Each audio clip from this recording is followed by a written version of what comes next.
नमस्कार, मी विकास लावांडे. सत्याग्रही या यूट्यूब चॅनलमध्ये आपल्या सर्वांचं मी मनपूर्वक स्वागत करतो. आज 8 मार्च जागतिक महिला दिवस आहे. या जागतिक महिला दिनाच्या निमित्ताने समस्त महिला माता भगिनींना माझ्या मनापासून शुभेच्छा आहेत.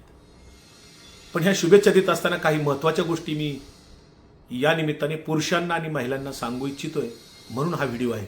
शेवटपर्यंत हा व्हिडिओ जरूर आपण ऐका. हा महिला दिन साजरा का करावा लागतोय याचं कारण असं, मनुस्मृती नावाचा जो ग्रंथ आहे, ज्याच्यावर धर्माचं एक जे काही गारुड आहे, ते सनातन धर्म ज्याला म्हणतात, वैदिक धर्म ज्याला म्हणतात, तो मनुस्मृतीवर आधारलेला आहे. त्या धर्मग्रंथामध्ये स्त्रियांना शूद्राचं स्थान दिलेलं आहे. शूद्र म्हणजे धर्मव्यवस्थेमध्ये ब्राह्मण, क्षत्रिय, वैश्य आणि शूद्र 72% लोकसंख्या ही शूद्र आहे आणि 100% स्त्रिया, मग त्या सवर्णातल्या असो किंवा शूद्रातल्या असो, त्या शूद्राचाच दर्जा आहे त्यांना, हे मनुस्मृती ग्रंथ सांगते. आणि म्हणून परंपरेने आपल्याकडे स्त्रीला कायमच दुय्यम स्थान दिलेलं आहे. स्त्रियांना वट सावित्रीच्या दिवशी वडाची पूजा करावी लागते आणि त्या दोरा घेऊन फेऱ्या माराव्या लागतात आणि सांगावं लागतं वडाची पूजा करत, जन्मजन्मी मला हाच नवरा मिळू दे, 7 जन्माला. पण कुठलाही पुरुष कधीही एखाद्या चिंचेच्या झाडाला फेरे मारताना दिसला का तुम्हाला, की जन्मजन्मी मला हीच बायको मिळू दे? नाही. मग हे काय आहे? स्त्रीला पूजा, अर्चा, कर्मकांड याच्यात अडकवलंय. घराण्याची इज्जत, प्रतिमा, प्रतिष्ठा सगळं स्त्रीच्या भोवती ठेवलेलं आहे. स्त्रीचं लग्न झालंय किंवा नाही हे आपल्याला ओळखता येतं, पण पुरुषांचं लग्न झालंय की नाही आपल्याला ओळखता येत नाही. स्त्रीला पुरुषाच्या बरोबरीचं स्थान नाही. आणि म्हणून कुठल्याही धर्मग्रंथात, मग तो इस्लाम असो, ख्रिश्चन असो, हिंदू धर्म असो, स्त्रियांना दुय्यम स्थान दिलेलं आहे. बौद्ध धर्मामध्ये फक्त स्त्री पुरुष समानता मांडलेली आहे. आणि याच वैदिक धर्मातल्या किंवा ख्रिश्चन किंवा इस्लाम धर्मातल्या असमानतेच्या विरोधात संतांनी आवाज उठवला, सुफीय संतांनी आवाज उठवला आणि या समतेच्यासाठी पाया संतांनी घातला, समाजसुधारकांनी घातला. एकनाथ महाराज असतील, तुकाराम महाराज असतील, ज्ञानेश्वर महाराज असतील, नामदेव महाराज असतील. संत नामदेव आणि भागवत धर्माची पताका आपल्या खांद्यावर घेतल्याने सांगितलं, यारे यारे लहान थोर भलते नारी नर. नारी नर एका रेषेत मांडले. तुकाराम महाराज म्हणले, सकळाशी येथे आहे अधिकार, पण आमचे धर्मग्रंथ मात्र स्त्रियांना बरोबरीचं स्थान मांडत नाहीत. आणि म्हणून स्त्रियांची कुचंबना. आपल्याकडे सतीप्रथा होती हो. नवरा मेला की सती जायचं स्त्रीने. वैधव्य आलं 25व्या वर्षी, 22व्या वर्षी, तरी आयुष्यभर तिने विधवा म्हणून राहायचं. पण पुरुषाला मात्र 45, 50, 55व्या वर्षी जरी त्याची पत्नी गेली असेल तर त्याला पुनर्विवाह करायला मात्र समाज मान्यता मिळते.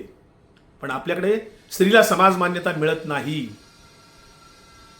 एकच क्रांती झाली आपल्या देशामध्ये. 26 जानेवारी 1950 साली भारताचं संविधान आलं. आणि संविधान हा एकच ग्रंथ असा आहे, आपल्या देशाचा राज्यग्रंथ आहे. त्या संविधानाने स्त्री पुरुष समानता आणली, समता आणली.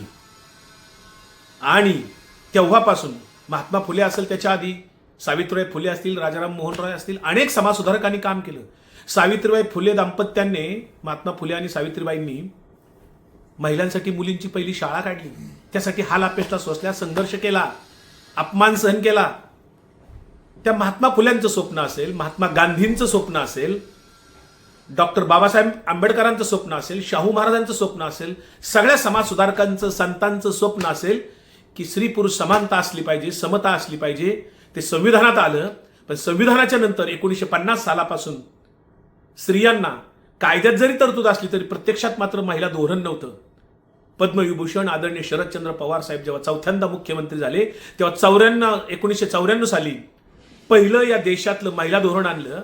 आणि संविधानातल्या तरतुदी असतात त्याला प्रत्यक्ष कायद्याचं रूप देऊन या देशातलं पहिलं महाराष्ट्र राज्य असं ठरलं की स्थानिक स्वराज्य संस्थांच्या मध्ये 33% सुरुवातीला महिलांना आरक्षण मिळालं आणि नंतर 50% ते नेलं.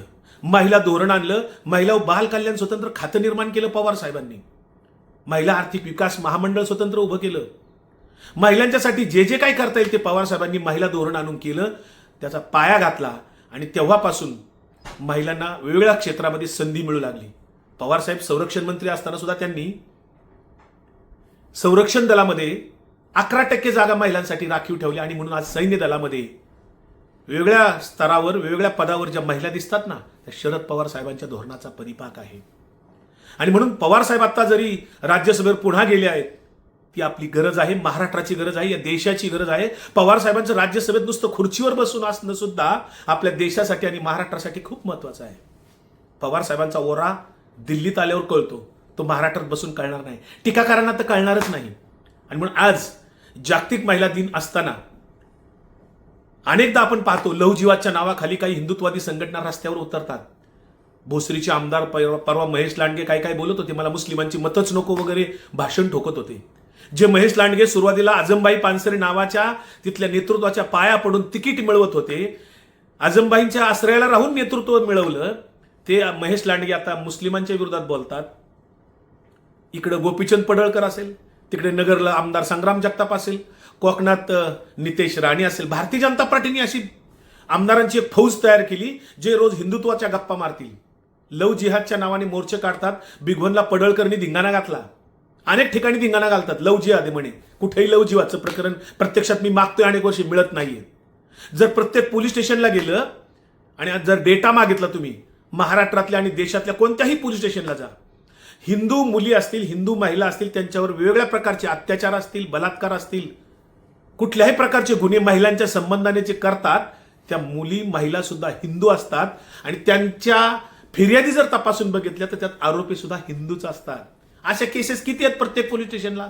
90% 95% ह्या हिंदूंच्याच केसेस आहेत. आरोपी हिंदू, फिर्यादी सुद्धा हिंदूच. मुली महिलांच्यावर अत्याचार करणारे हिंदूच असतात. तेव्हा हे पडळकर, लांडगे, संग्राम जगताप, नितेश राणे किंवा संभाजी भिडेंचे धारकरी कुठं कोणत्या वेळात जाऊन बसतात कळत नाहीये. कालचीच बातमी आली, कोल्हापूरमध्ये एका इंजिनिअरिंग कॉलेजमध्ये जोशी नावाचा प्राध्यापक आहे, त्यांनी विद्यार्थीशी असभ्य वर्तन केलं, अश्लील वर्तन केलं, तिला त्रास दिला. त्याच्या विरुद्ध कधी मोर्चा काढणार आहात? अशी अनेक उदाहरणं दररोज काढतात. मुली महिला सुरक्षित पहिले आपल्या घरात करावे लागतील. मुली महिला सुरक्षित आपल्या पहिल्या भावकीत करावे लागतील, आपल्या गावात करावे लागतील. महिला मुलींच्यावर अत्याचार करणारे हुंडाबळीच्या केसेस काढतात, ते कोणाच्या काढतात? आपण जर कुटुंब न्यायालयात गेलो, कोर्टात जर जाऊन बघितलं, घटस्फोटाच्या केसेस कोणाच्याच जास्तीत जास्त हिंदूंच्या आहेत. हो, तुम्ही इस्लामची काळजी करा, आमची हरकत नाही, पण इस्लाम मधले लोक सक्षम आहेत ना त्यांच्या धर्माचं बघायला. आपल्या धर्माचं तर आपण बघा. आपलं घर आधी साफ करू, आपलं गाव बघू, आधी आपला परिसर बघू. तिकडे उत्तर प्रदेशची कुठली तरी घटना आपल्या महाराष्ट्रात सांगणार, कुठंतरी बांगलादेशमधली घटना आपल्या देशात सांगणार, पाकिस्तानची घटना आपल्या देशात सांगणार, त्याचं भांडवल करून इथं राजकारण करणार आणि महिलांना मात्र विठीला धरणार. महिलांच्या नावाने हिंदू धर्माच्या राजकारणासाठी, स्वार्थी राजकारणासाठी भारतीय जनता पार्टी, RSS, बजरंग दल किंवा त्यांचे धारकरी सारख्या वेगवेगळ्या संघटना संस्थांनी महिलांना पहिलं आदराचं स्थान द्यायला शिका. स्त्री पुरुष समानतेचं तत्व तुम्हाला मान्य आहे का बघा. स्त्री पुरुष समानतेचं तत्व फक्त संविधानाने दिलं. मनुस्मृतीचा निषेध करा. तुम्हाला जर खरंच महिला आणि आया बहिणींचं जर खरंच कुठेतरी काही कळवाळा असेल तर मनुस्मृतीचा निषेध करून दाखवा. या सर्व आमदारांना माझं जाहीर आव्हान आहे. आणि म्हणून स्त्री पुरुष समानतेचं तत्व प्रत्यक्षात आणायला शरद पवार कारणीभूत ठरले. महात्मा फुल्यांचं स्वप्न, सावित्रीबाईंचं स्वप्न प्रत्यक्षात या देशामध्ये शरद पवारांनी कायदेशीर अंमलात आणलं. आज आपल्याला सर्व क्षेत्रात महिला दिसतात. महिला सक्षमीकरण झालं पाहिजे. महिला सक्षम कशाने होतील? लाडक्या बहिणी योजनेने होतील का? 1,500 होणार आहेत का? नाही होणार. ती एक राजकारणासाठी, मतं मिळवण्यासाठी काढलेली एक राजकीय योजना आहे. आमच्या आया बहिणींना फसवलं जातंय. त्याच्यातही आता अनेक जणांची नावं काढून घेतली वेगवेगळी कारणं सांगून. किती दिवस योजना चालेल माहीत नाहीये. परंतु महिला सक्षमीकरण कशा कशाने होणार आहे? पहिली गोष्ट, महिला शिक्षण मिळालं पाहिजे. त्यांना सुरक्षित जीवनाची हमी आपण पुरुषांनी दिली पाहिजे. जर आपल्याला जागतिक महिला दिवस साजरा करावा लागतोय तर पुरुषांचा हा खालीपणा आहे. एक पुरुष म्हणून सांगतो की मला महिला दिन साजरा करायला लागतोय, हे आमच्या समस्त पुरुष वर्गाचं अपयश आहे. महिला दिन साजरा करायची वेळ येऊ नये.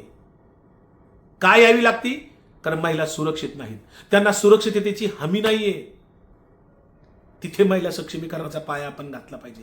शाळकरी मुलींना आपण जुडो कराटेचं शिक्षण दिलं पाहिजे. महिलांना स्वातंत्र्य दिलं पाहिजे. निर्णय घेण्याचं स्वातंत्र्य दिलं पाहिजे. स्त्री पुरुष समानता संविधानाने दिली, ती प्रत्यक्षात आपण आणूया. मला या निमित्ताने एवढंच सांगायचंय की जागतिक महिला दिनाच्या निमित्ताने आपण स्त्री पुरुष समानतेचा तो अंगीकार करू, महिलांना सक्षम करूयात. आणि जे कोणी ढोंगीपणा करतायत, लव जिहाद सारखे मुद्दे काढून पोलीस स्टेशनचा डेटा तपासा, गृह विभागाचा डेटा तपासा, अत्याचारित मुली महिला कोणत्या धर्माच्या आहेत आणि आरोपी कोणत्या धर्माचे आहेत हे तपासा. केवळ राजकारण करू नका. पुनश्च एकदा स्त्रियांना, समस्त माता भगिनींना महिला दिनाच्या शुभेच्छा.